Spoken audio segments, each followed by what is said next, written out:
Internet, and welcome once again to an episode of My Cool Friends. If this is your first time being here, let me just say, hello, how are you? There's punch and cookies on your way in through the door. I am your host. My name is Ben Ebig. Online leaders depend on me to guide their audiences and bring them all into a room together through an online system that I call the Ebig Matrix, while eliminating the heart-stopping overwhelm of technology. Today, my friends, perfect segue, we have one of my good friends here today. As some of you know, previously, I was big into eBay selling. I was at a point in my life where I was like, all right, I have this massive amount of debt I need to pay off. I got to make some money fast somehow. You know what?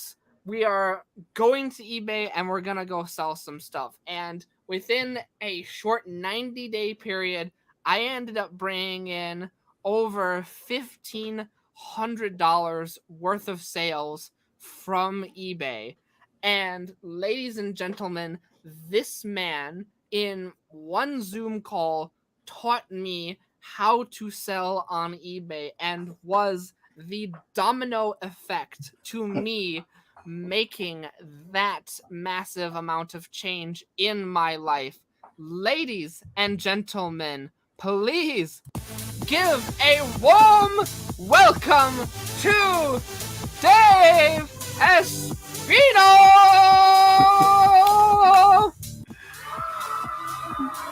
Wow, what an introduction. That was amazing. Thanks, Ben. Appreciate it. Absolutely, Dave. It is a pleasure to have you here. Truly, it has been so long since I've gotten to sit down and chat with you. How have you been, Dave? I've been great. I've been super busy and just enjoying life. And yeah, it's been amazing. You have been enjoying life so much more than so many people that I see. You are also like not just like the king of eBay, you are also like the king of courses, you are the king of skateboarding as well on top of all that. Well, I wish I could say that, but yeah, skateboarding is just my fun sport hobby I've done since I was a kid and never stopped. I'm one of those few people that never stopped. So yeah, but it's fun. It's just amazing. And, I feel like we need to have just a good positive outlook on life and just look at the best things in life because life's too short. We want to keep things on the upbeat, keep things positive, right? Absolutely. I always think that like we choose how we choose our own emotional state and how we want to approach the day and like approach our life. And so I love how you've like viewed that and how you've taken that. Yeah. And so I alluded to this in our introduction. You are the guy who taught me how to sell on eBay, and if my understanding is correct, you also did a whole lot of this before the internet as well. You did a whole lot of like on the spot, like through TV selling as well. Is that correct? Yeah, actually, it was the other way around. What happened is I started my eBay business back in 1998, and eBay was about 4 years old at the time. It was very new. And I was selling these little toy cars that I'd collected since I was a kid, Hot Wheels cars from the 60s and 70s, the early ones. And so I already had a way that I could sell those at a local antique store. And then eBay came along and it hit the collector world first. And I started just hearing from my collector friends, I got this car on eBay. I got this on eBay. I found it on eBay. I'm like, what is this eBay thing? So I went to a friend of mine's office because he had this thing called the internet. It was an interconnected network of computers that nobody had heard of before. So he had the internet. And he showed me eBay, and I saw just pages and pages of Hot Wheels cars, and I'm like, "Whoa, I gotta be here." And so, in a very short time, I got very successful on eBay because I already knew how to find the collections of cars, but I was using an antiquated, to use no pun intended, I was using an antiquated way of marketing these cars at an antique store. And when I got onto the internet, I could suddenly sell to anybody in the world with eBay. It just blew my mind. It just really, it just, really revolutionized my thinking about what you could do. The internet did.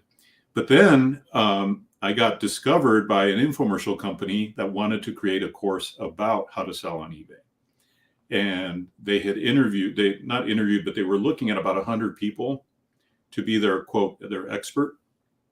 And out of 100 people, they ended up choosing me. And so for 11 years, I was on TV selling my course about how to sell on eBay. And we were able to impact so many people. We were able to help over 700,000 people with just this one course over the course of 11 years. And it was an amazing journey, an amazing ride. So much, there's so much that I learned about, even just how to be on TV, how to be on camera, how to present, how to speak to a camera, which is very different than speaking normally, in real life. And of course, changed my life financially as well. So yeah, that was kind of my whole eBay phase. It turned out that this little hobby, collecting little Hot Wheels cars. He still got them. I still collect them. Yeah. That hobby turned into a business, which turned into a much bigger business. And I was able to impact people all over the United States with it. And it was amazing. It was a blessing for sure. Wow. And so that's just incredible. And so I see like a lot of people, specifically like a lot of people in my generation that like have all these tools at their disposal. Right. And it's just I think it's both a human nature and a nature of overwhelm where they don't know where to start. Right. And so how would you answer that question where like, oh, hey, I want to start selling, whether it be eBay or otherwise, but how do you start? It all starts, in my opinion, it starts with education. Nothing big that I've ever done didn't come with some learning, a learning curve, a learning process. I was just relating, actually, I was doing an interview earlier and I was talking about my origin story and how I got started. And way back when I was 19 years old, long time ago, I got excited about investing in real estate. And I was 19. I was very shy, very introverted. I'm the person that if I walked into a party, I'd look for the nearest corner where I could hide because I didn't want to talk to anybody. Okay. But I was so enthralled with the idea of investing in real estate that I dove in and I just took course after course and went to seminar after seminar for 3 years, to the point where I actually could probably do the presentation that the real estate speaker was doing because I'd been to them so many times. It was all just ingrained. Yes. And so that gave me that 3 years of intense learning gave me the confidence to make my first offers and to eventually buy my first house and then buy my second house and then buy a 6-unit building and a 4-unit building. By the time I was 21, no, I'm sorry, by the time I was 23. And so, like I say, nothing big in my life has ever come without a learning curve, a learning process. So, I would say if somebody, like you said, a young person wants to do something big in their life, whether it's eBay or an online course or something like that, realize that we're not just made, eBay experts. We're not just made online course experts. It's like, aha. Yeah, there's no magic wand, to anoint you with it. So we have to do the work. We have to learn. Right. And ideally, you learn from somebody who's already gotten the success that you want, right? Somebody who's already paid their dues, already fought the fights, already ran into the ditch on both sides of the road and knows how to stay on the road, So that's all super important. And that's what I would say to anybody, especially young people going, all right, I want success. I want to be successful. I want financial freedom. How do I get there? It starts with learning. Yeah. Can you say that like some of that learning can also come from failure as well? Sure. Yeah. Oh man, I've had so many failures too. Like you look at any entrepreneur, and of course, human nature, we want to talk about our wins all the time. Yep. I won this. I did this. I did this. we kind of like set aside all the failures, right? Mm-hmm. But think about like a batting average. I'm not a big baseball person, but a batting average, typically, I mean, people strike out so many more times than they make a home run, and so on. And so it's the same in life. You know, you're going to have a lot of failures, and you should just understand that going in. And if you understand that going in, then you won't be totally distraught and just, you know, floored when you have one failure, right? Right. This happens in the skateboarding world, you know, often in the skateboarding world, somebody will go out and get into skateboarding, and then they'll do a trick, or they'll fall, they'll break something, or they'll get really seriously hurt. And then they're like, no, I'm out, I quit. Then there's the other person who gets hurt, gets seriously hurt, and says, man, I love this feeling of accomplishment, or I love this feeling of learning a new trick. I'm going to keep going.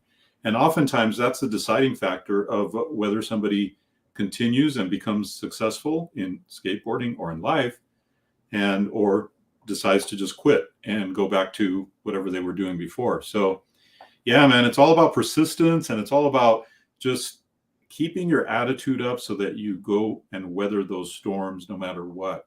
And, you know, it's not easy. I mean, I can just tell you this. It's not easy to do, but it's so worth it. And that's the thing to consider is this fight worth it? Is my being persistent worth it? What is the payoff? If that payoff is big enough for you, you'll do it, right? Yeah. So getting in touch with the payoff for you and where that payoff makes sense to you is so important. Like understanding your mission sometimes is so super important. My mission since I was 19 and went to that first real estate seminar was to become successful in business and then help other people become successful in business. That's been my mission since I was 19. So now, I mean, I've fulfilled that mission so multiple times over, and it's just now just like a fun ride to see how many more success stories can I pile on, right, you know, in this mission. So how many waves can we make? Exactly. The ripple effect.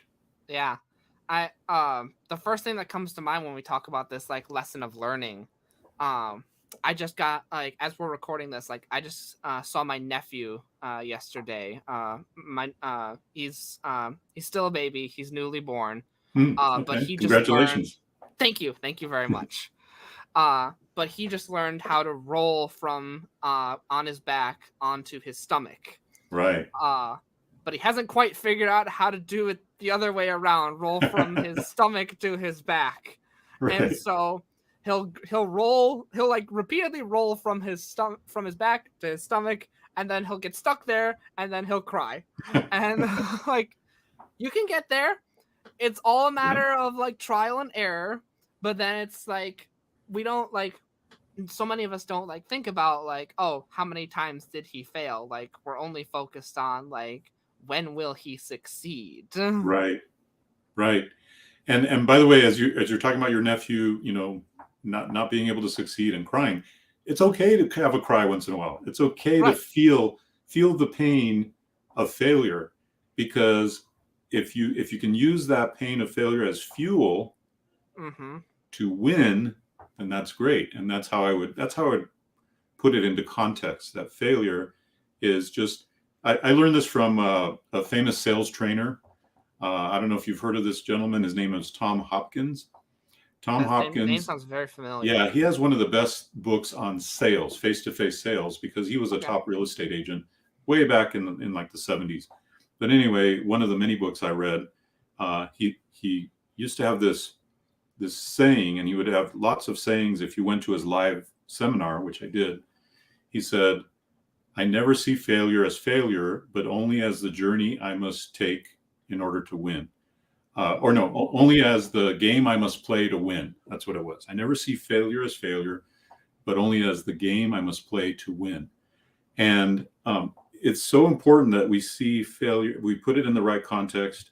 We say this quote unquote failure is a stepping stone. Right.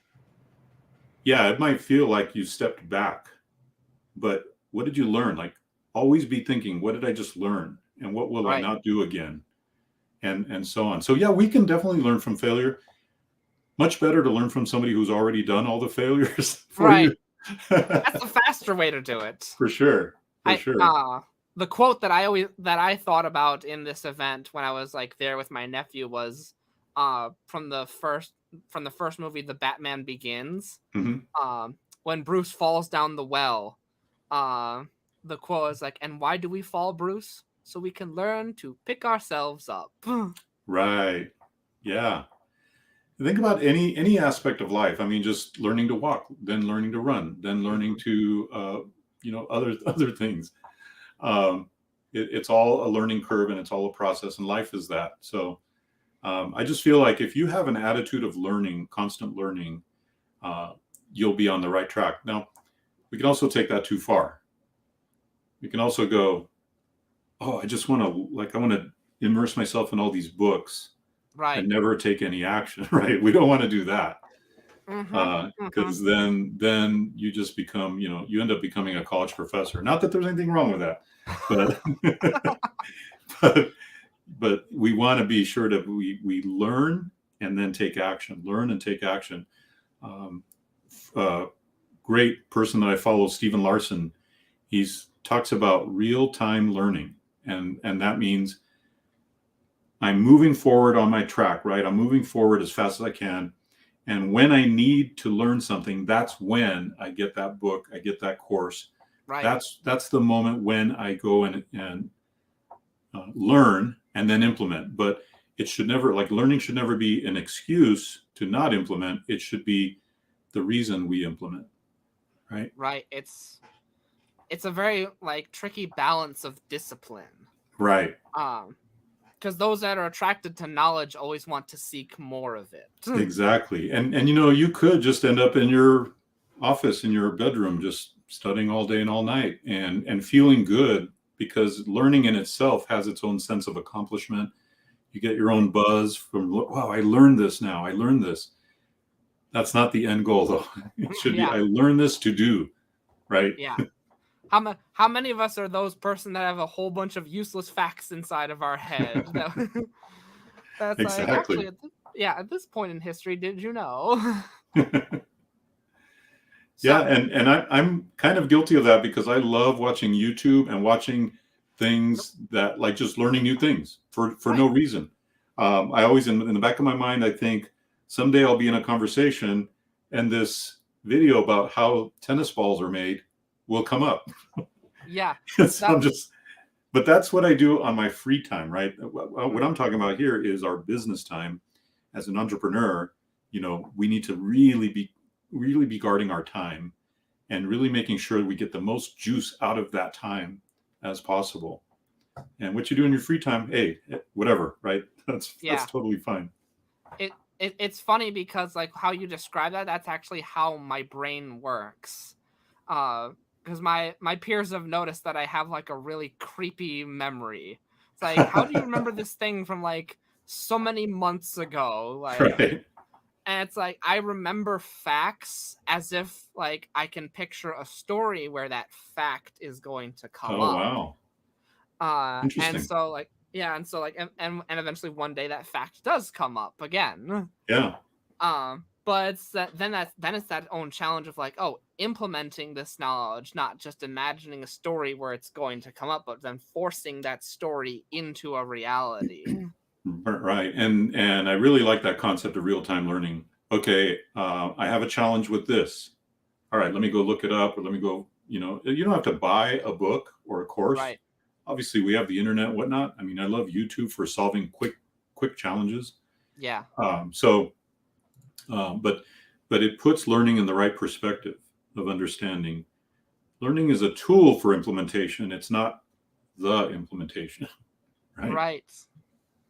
So let's say, for example, that I'm someone who has this information. I feel I'm someone who could really help someone out. I have the knowledge in my head. I identify with what Ben just said. I have a whole bunch of these facts that could help someone out in my head.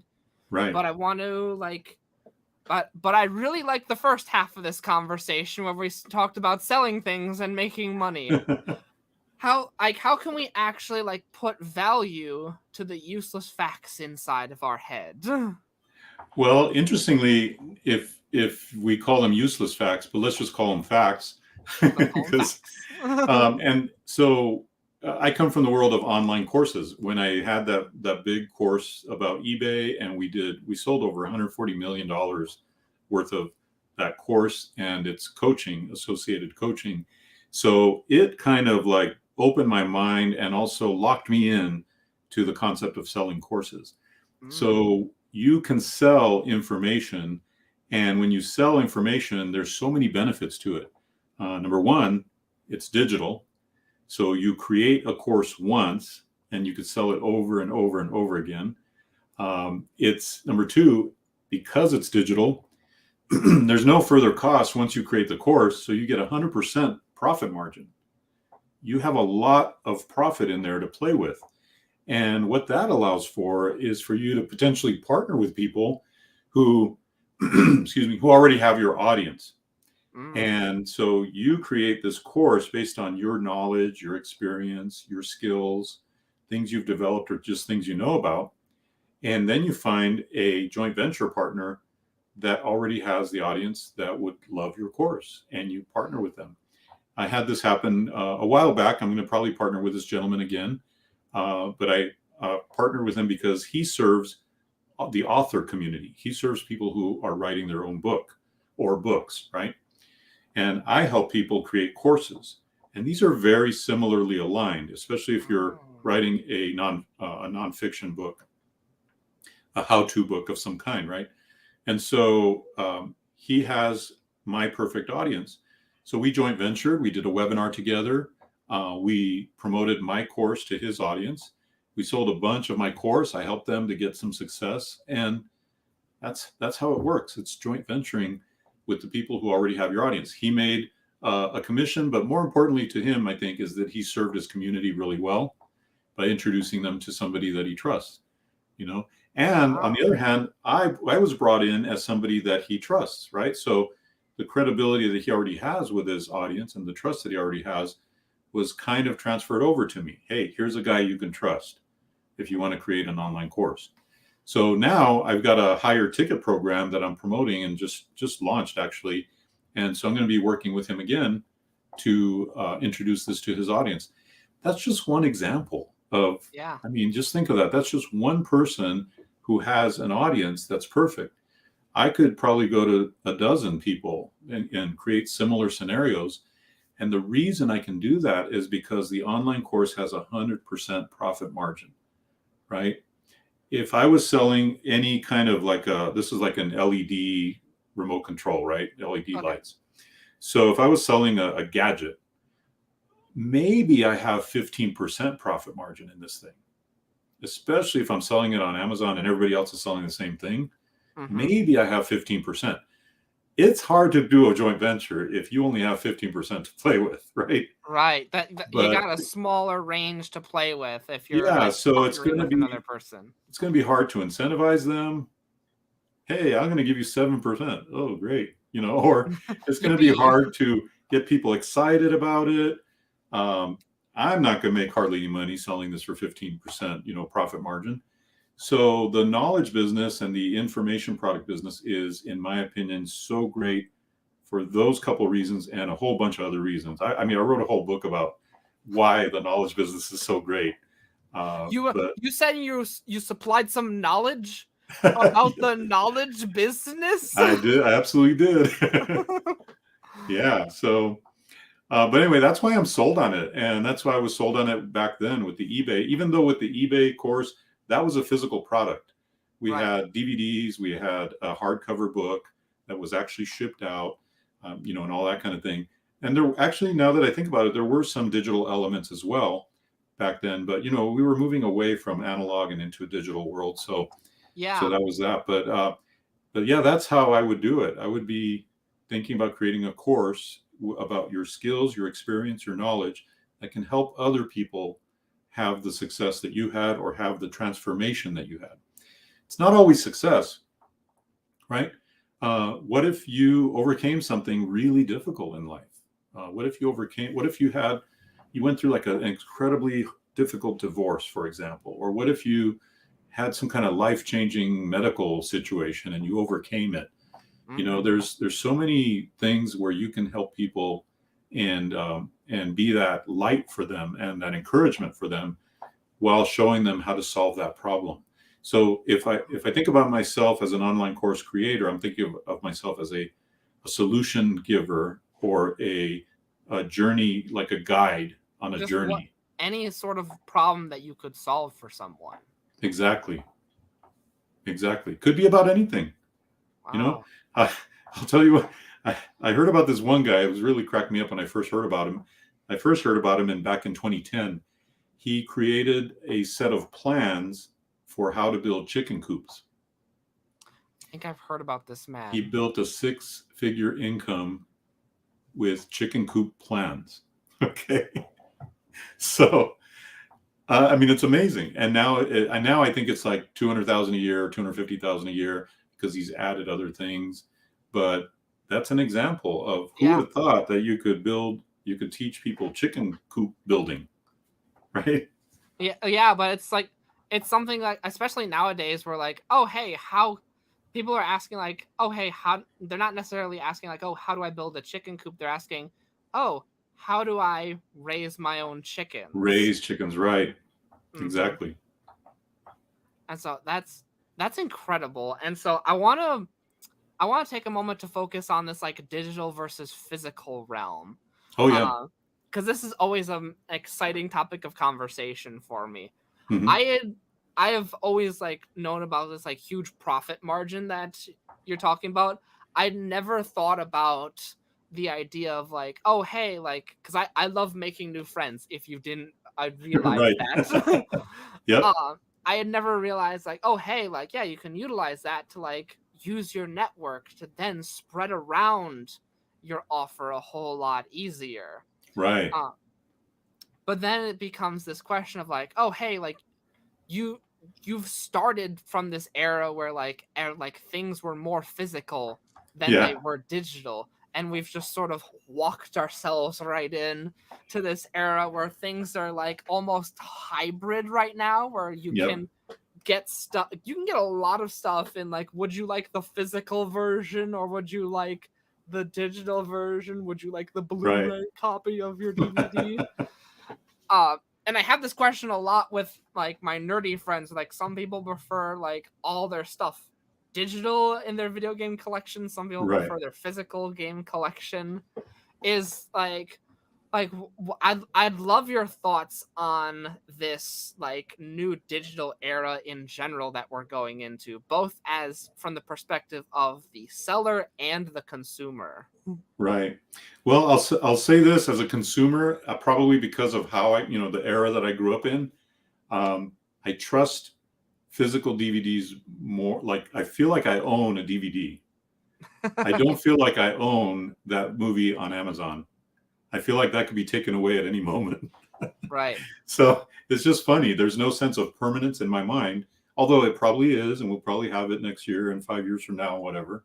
But I also just kind of, there's kind of a weird certainty about having that big stack of DVDs sitting there. Yeah.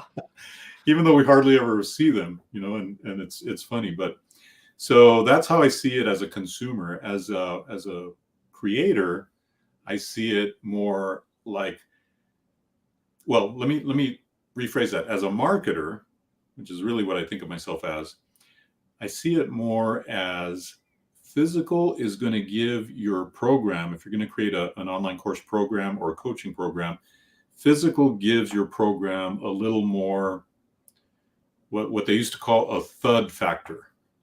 The thud factor is when you've got a box of stuff that comes in the mail and it's just like thud, and you open it up. Someone previously speak about this. The thud factor, show, right? The thunk. Yeah. So physical, especially if you're creating a high ticket program, is super important because it gives people that feeling of certainty. Like, I own this. Yes, I'm part of something. It could be swag. It could be a workbook. It should be a workbook, in my opinion. It could be, I have this great idea. I'm going to share it with you guys. I don't know if I should, but I kind of feel like it's my own little secret, right? But you could order custom vans shoes on a particular custom Vans website. You could probably find it Google or whatever. But I had custom Vans high tops with my logo on it, put on it. And I thought, man, wouldn't that be cool when I have a high ticket program that I can ask them their shoe size and send them customized Vans with the logo on it. And I was like, because I'm a skateboarder, I've worn Vans all my life, blah, blah, blah. But just as a way of like creating an identifier, right? Whoa, they got those cool Vans, and they don't exist anywhere else. They're custom. So anyway, there's something about physical that I think will definitely elevate if you've got a higher ticket program. It will definitely elevate the. And we know this from the 2 Comma Club coaching program, right? We get swag boxes, we get all this stuff. We get sweatshirts, we get pens, we get journals. I can even tell you to make this perfect full circle. Some of the stuff that I've gotten are the 2CCX notebooks. By the way, there's nothing special about this notebook other than the fact that it says 2 Comma Club on the cover. Right. And I like sold this on eBay for a pretty penny. And so it probably like is dirt cheap for ClickFunnels to create that, but it has value more so to your audience than what they paid. Totally. And it's a way of building value. It's a way of because it's not the thing that they're getting, it's the community, it's the feeling of being included. It's the feeling of I'm part of something big.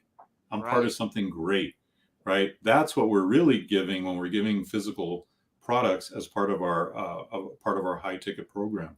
So, I mean, just imagine like in my mind, and this hasn't happened yet, but this is one of my dreams. In my mind, I go to a funnel hacking live event, right? And there's this whole section of people that are all wearing my t-shirt. And they represent, whatever army we end up creating or whatever. And not to take away from the ClickFunnels event, but to be a part of the event and be very excited about the event. But also it'd be amazing to just see that a physical representation of the people that you have been able to help and that you've been able to transform their lives. Almost painting a part of the world in your color is what I'm seeing in this. Yeah, and that's one of the things Russell talks about. He talks about creating the identity for your tribe, right? And based on what they like and what they love and what are they all about, creating that identity. And I think that's important as you get up kind of to the higher levels of building high ticket or having a big influence, is doing that. The most successful people do that, and it's exciting to see when that happens. Yeah, it's that like you said, it's that thud factor. It's that sense of like I am a part of something, almost like a sports team. Like exactly, we are one with each other. Yeah. And what's funny is I'm not a brand person at all. I don't wear, anything fancy. I'm just not that way. I've never been made that way. I grew up at selling at swap meets, for goodness sakes, right? So I don't have any Chanel, Gucci, Yves Saint Laurent, any of that stuff. No designer stuff. It's just me, right? But people get so much identity from those things, right? They get so much value from it. Just kind of the status, right? Status is a big thing. It's a thing I have a hard time understanding because I'm not about status. Right. But I also, as a smart marketer, I need to know how can I inject some status into my program so that people feel like, hey, I'm part of Dave's program. We got this and this and this, right? This is just like a random thing. Like maybe you can use this as part of your programs. Sure. But I remember seeing that this was a product out there. They make picture frames in the shape of t-shirts. And the reason why this exists, I remember seeing this on like an episode of Sunday Morning. The reason why they do this is because so many people have a t-shirt that they've like maybe have outgrown or have like worn out, but they emotionally do not want to let it go. And so they they actually are able to frame it up on the wall in order to keep it forever. That's an interesting idea. Huh. That's an interesting idea. I bet they're probably pretty successful because people do Yeah. have that attachment to things, right? And it's not the design, it's not the shirt, it's probably the event it was tied to, or, Right. you know, Where, yeah, I mean, if I still had my first rock concert t-shirt, that would be pretty cool to have on the wall. right. Yeah, it's not the actual item itself, it's the memory or like Right. where you got it or who you got it from. Yeah. Huh. That's a great idea. So we've talked about a lot so far. And we've touched a little bit about this on like, the mistakes. I want to ask you specifically, like, what sort of things are like speed bumps that people encounter when creating their online course that might otherwise slow their progress, or like we touched on before, like, this is hard, I guess I'm giving up. Yeah. Well, two that come to mind immediately. Number one is imposter syndrome, for sure. Imposter syndrome stops people before they even start because their question in their mind is, who am I to think I could be an expert? Or who am I to put myself out there as knowing a lot about something? Right. Is And my knowledge worth money? yeah, yeah. And what's amazing about that is it's really oftentimes it's that they're looking inward too much, and then they're not looking outward at the person they can serve.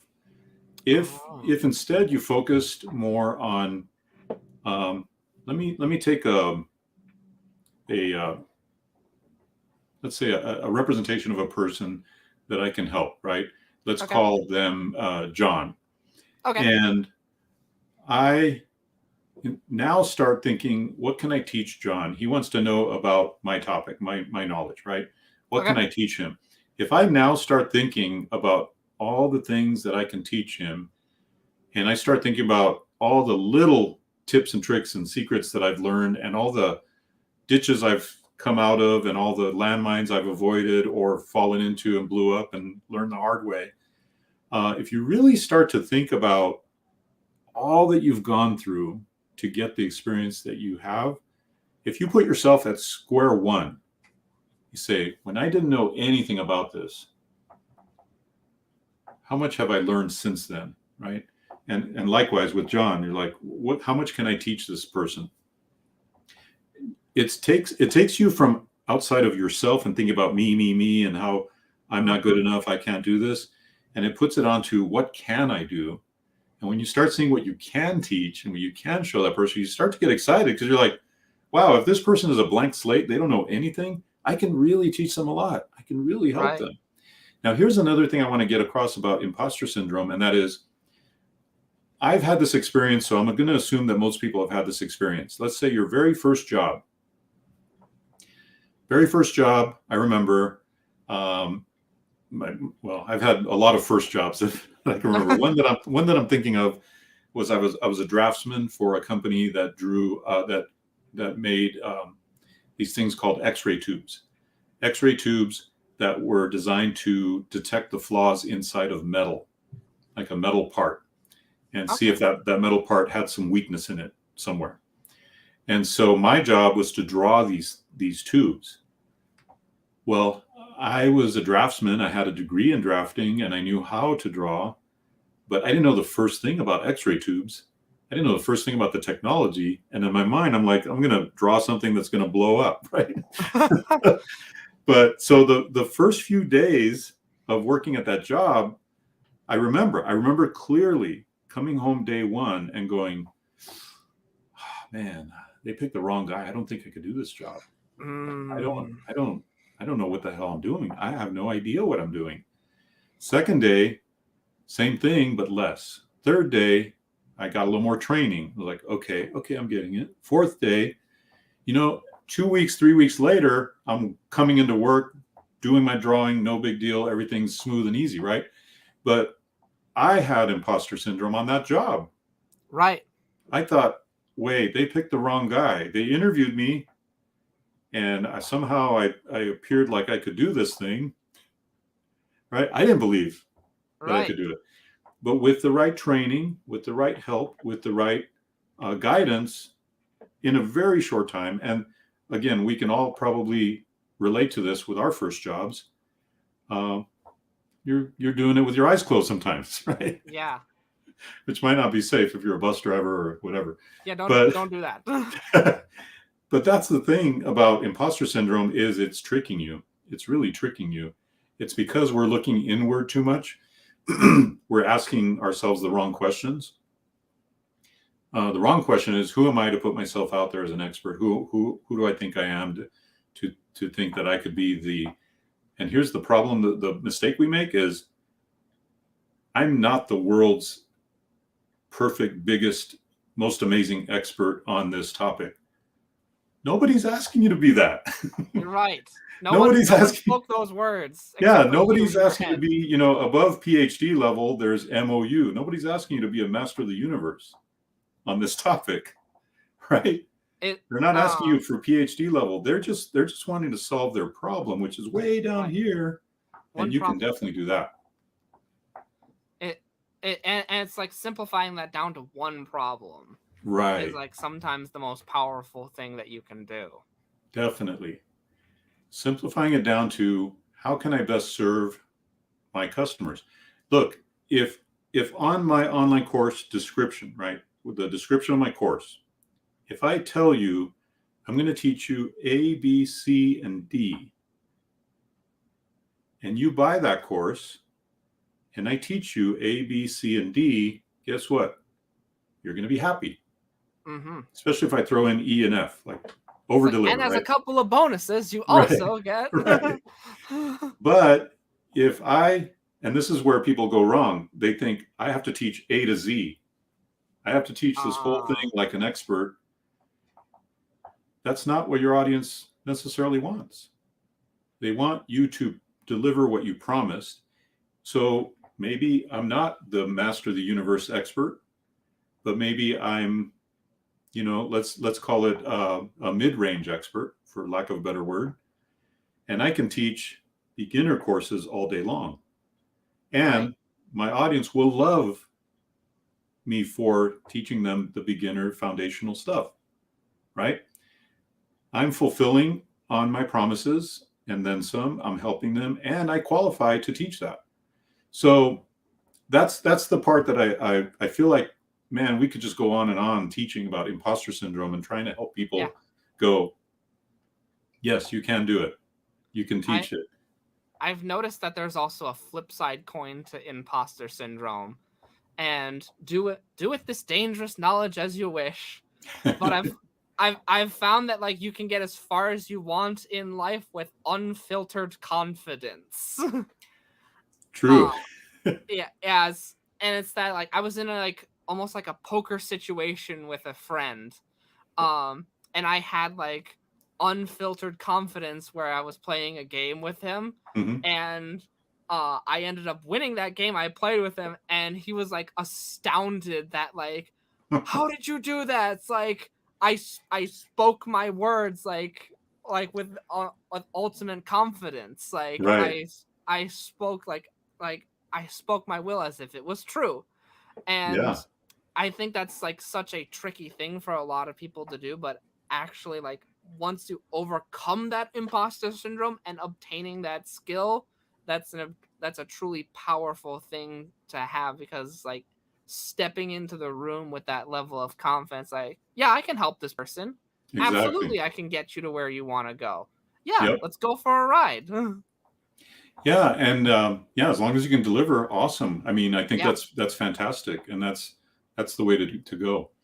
So that's one issue where people struggle. The second issue is technology, and the technology, for some reason, it just stops people. They're like, I don't get technology. I don't understand technology. I can't do this. And I've had conversations this week. In fact, I'm talking to people about my program, and they're like, I get stuck at technology, Dave. I don't know. I would have been that same person back in 1998 when I started selling on eBay. We had a computer at home, but it wasn't connected to the internet. My wife used it to to do bookkeeping, right, for our bills and stuff. So I had a friend sell one of my Hot Wheels cars on eBay for $850, and we used that money to buy a new computer system and get on the internet, quote unquote. And I thought back before that, I thought this whole computer thing has passed me by. I really thought in 98 you said this. yeah. I'm like, I'll never use that. I'll be in sales all my life or whatever it was. I just totally thought the whole computer thing has passed me by. And so I very easily could have been that person. That's why I relate to these people that say technology is a challenge. So my goal is to make it as super simple as possible for them. When I teach my courses, I make it super step by step by step, show them how it's not scary. It doesn't have to be scary. And in fact, creating an online course is super simple, really. I mean, the way I teach people is use a screen recording tool that records everything on your computer screen. Press record, start narrating, start talking. I mean, that's it. And frankly, I try to keep them away from cameras and lights and, all that kind of thing, and just try to keep it to a screen recording course, because about 98% of my courses are all screen recording courses, and I've done fantastic with them and get incredible reviews with them, because it's not about the visuals. I'm talking to probably a visual person, but it's not about the visuals so much as it is about the concepts and the transformation that you're giving them. And we could use so many different tools to get across that concept, right? It just so happens that for a brand new person, the least intimidating way to do it is set up your screen, press record, and start talking. Right? Absolutely. I like the shortest distance between 2 points is a straight line. And so absolutely, like I've had like some of the most helpful YouTube videos be like just simply that, like screen press recording, record, microphone, go. Yeah. I have an interesting follow-up question on this regard, too, and it's something you may have seen and witnessed. It is the nature of self-sabotaging.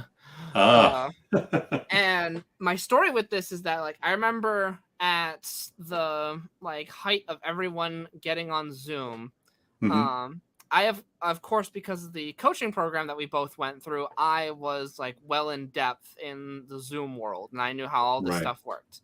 My dad, who was starting, like just requiring to get on Zoom, did not know how Zoom worked, and he was like, "Can you please teach me how this works? Like, come, young Padawan, I will show you the ways of the Force."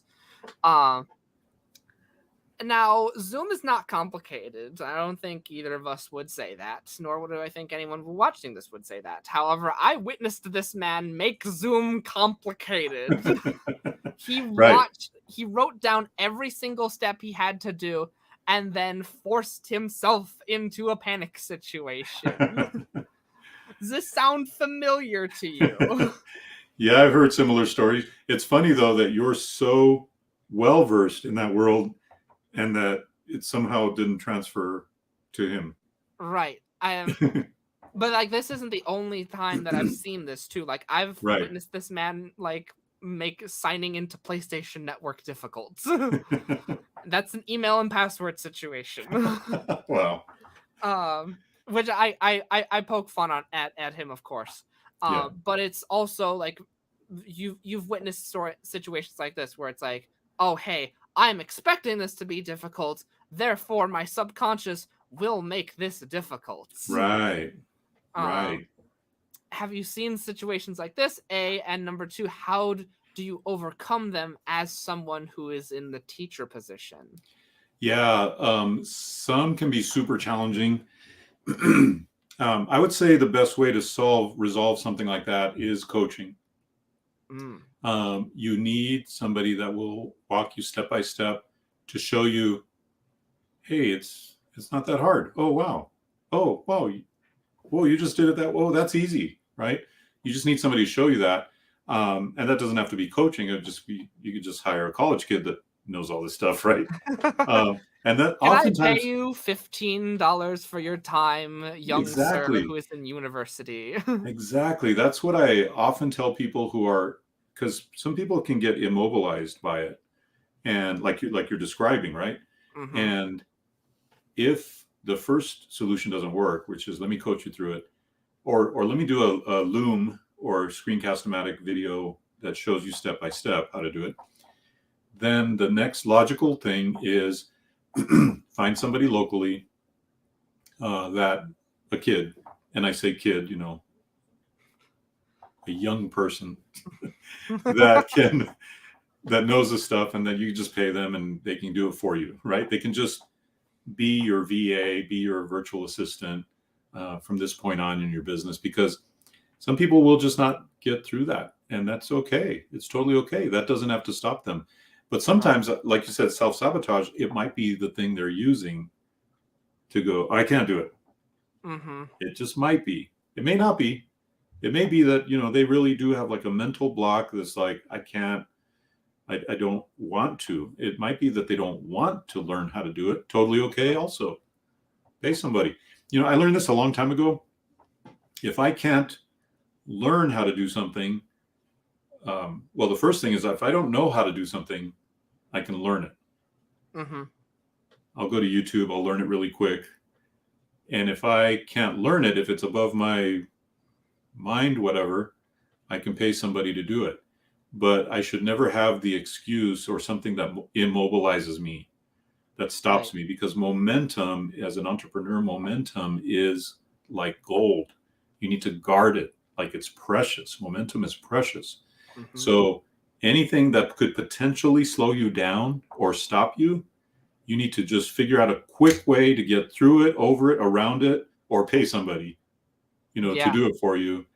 And I've learned this the hard way. I've really learned it the hard way. I mean, I've had many situations where I just relied on myself. I thought I can do this. I grit my teeth, and either through my own mental block or my own blind spot, not knowing that I'm not doing something right, not moving forward.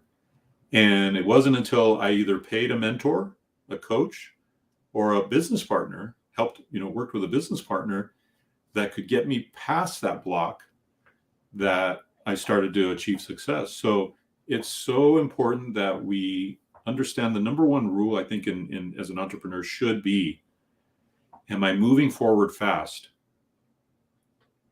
And if anything along the way starts pulling at me and dragging me or slowing me down or stopping me, that needs to be addressed immediately so that you keep moving forward fast. Assuming you've got the right map, right? The right direction. But yeah, that's so important, man. It's like the momentum is key, and we've got to always be thinking problem solving wise. How do I solve this so I just keep moving fast toward the goal, right? Yeah, absolutely. Speaking of finding the right solution to your problems. Perfect segues. What is this link that seems to be scrolling down at the bottom of the screen throughout our conversation? Well, it's a brand new program I just launched. I'm very excited about it. We're already getting our first enrollments in, and it's a 90-day program. It's called my Infopreneur Mentorship program. It's where for 90 days I get to work with you in a done with you program. To get your course correctly, I need to emphasize correctly, created, first of all, outlined, created, marketed, and starting to sell in 90 days.